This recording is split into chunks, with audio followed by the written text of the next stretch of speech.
Baiklah, Assalamualaikum warahmatullahi wabarakatuh. Sebelumnya, perkenalkan nama saya Uli Harisman dari kelompok 6. Saya sebagai moderator.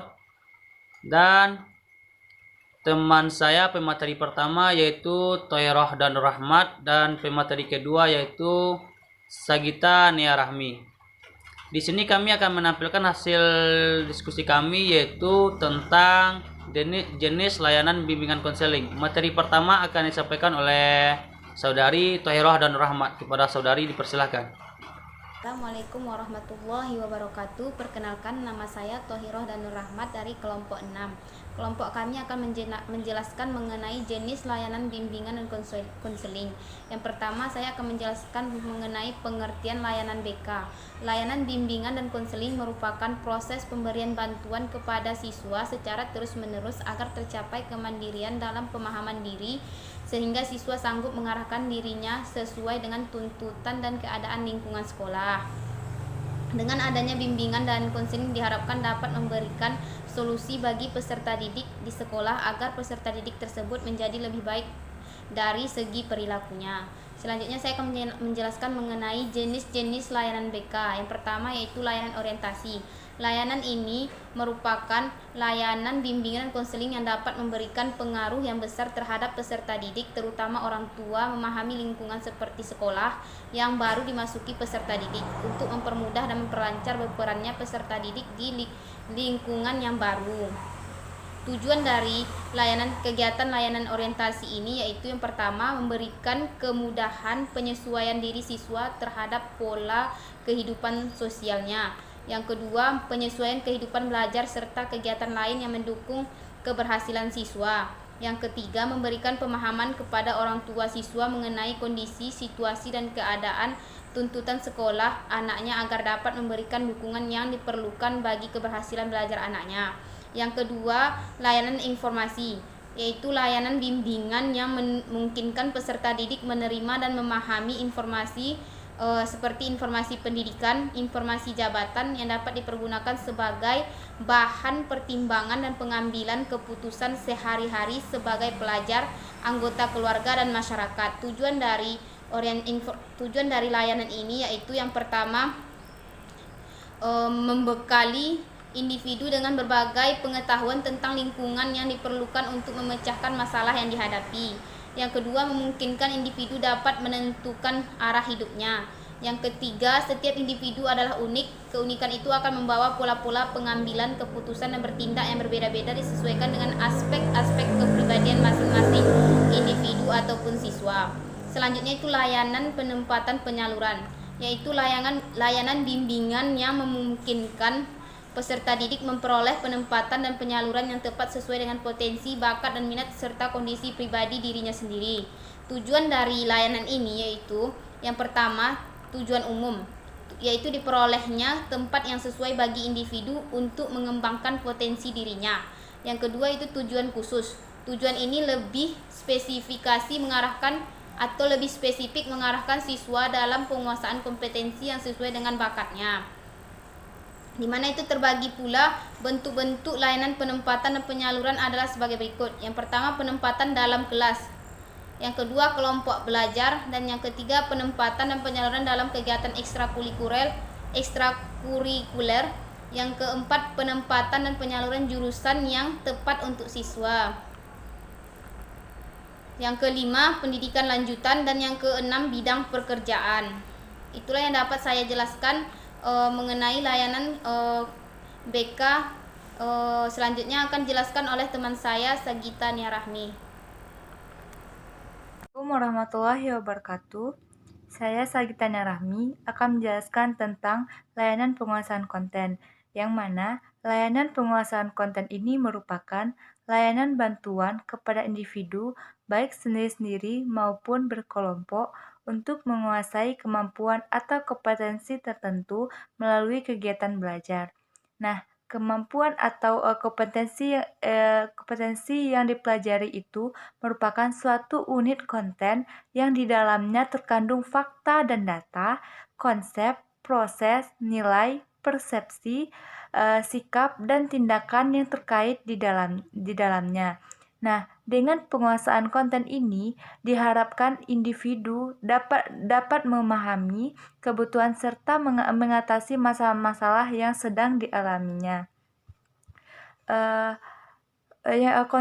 Konten yang dimaksud untuk memungkinkan siswa memahami serta mengembangkan sikap dan kebiasaan belajar yang baik, keterampilan dan materi belajar yang cocok dengan kecepatan dan kesulitan belajarnya, serta tuntutan kemampuan yang berguna dalam kehidupan dan perkembangan dirinya.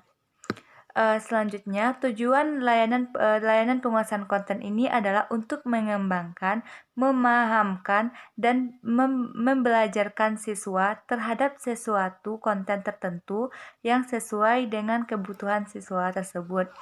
Nah, selanjutnya yaitu fungsi utama bimbingan yang didukung oleh layanan penguasaan konten, yaitu fungsi pemeliharaan dan juga fungsi pengembangan. Yang mana yang pertama fungsi pemeliharaan, yaitu memelihara segala sesuatu yang baik yang ada pada diri siswa, baik itu dalam hal pembawaan maupun hasil perkembangan yang telah dicapai selama ini. Yang kedua itu adalah fungsi pengembangan, yang mana pelayanan bimbingan dan konseling membantu para siswa agar berkembang sesuai dengan potensinya masing-masing.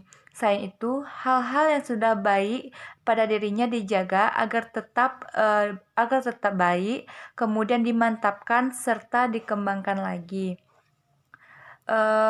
Kemudian yaitu bentuk dari bimbingan belajar kepada para siswa adalah menyesuaikan dengan masalah belajar yang terjadi dan sedang dihadapi siswa tersebut. Nah, dengan melihat spesifikasi masalah yang dihadapi siswa, guru pembimbing dapat merumuskan program layanan penguasaan konten kepada para siswa. Beberapa bentuk layanan penguasaan konten itu yaitu yang pertama yaitu orientasi. Nah, orientasi kepada siswa khususnya pada siswa baru, yaitu tentang tujuan sekolah, isi kurikulum pembelajaran, struktur organisasi sekolah, cara-cara belajar yang tepat. Kemudian yang kedua itu yaitu menyadarkan kembali secara berkala tentang cara belajar yang tepat selama mengikuti pembelajaran di sekolah maupun di rumah, baik secara individu maupun berkelompok. Selanjutnya yaitu yang ketiga, bantuan dalam memilih jurusan atau program studi yang sesuai, kemudian memilih kegiatan non-akademik yang menunjang usaha belajar dan memilih program studi lanjutan untuk tingkat pendidikan yang lebih tinggi. Selanjutnya yang keempat yaitu mengumpulkan data siswa. Bisa juga disebut dengan layanan pengumpulan data yang berkenaan dengan kemampuan intelektual, bakat khusus, arah minat, cita-cita hidup, kemudian program studi atau jurusan tertentu dan lain sebagainya. Selanjutnya itu yaitu komponen layanan penguasaan. Selanjutnya itu komponen layanan penguasaan konten yaitu terdapat 3, yaitu ada guru pembimbing, kemudian klien atau peserta didik, dan juga konten. Yang pertama itu yaitu guru pembimbing, yaitu tenaga ahli pelayanan konseling, yaitu menyelenggarakan layanan penguasaan konten dengan menggunakan berbagai media layanan. Guru pembimbing menguasai konten yang menjadi isi layanan penguasaan konten yang diselenggarakan. Selanjutnya yang kedua itu adalah individu atau peserta didik, yang mana individu ini sebagai klien yang kemudian menjadikan konten sebagai isi layanan. Selanjutnya itu ada konten. Konten merupakan isi layanan penguasaan konten, yaitu suatu unit materi yang menjadi pokok isi bahasan atau materi latihan yang dikembangkan oleh guru pembimbing. Selanjutnya yaitu ada layanan konseling perorangan, yang mana konseling individu adalah proses belajar melalui hubungan khusus secara pribadi dalam wawancara antara seorang konselor dengan kliennya.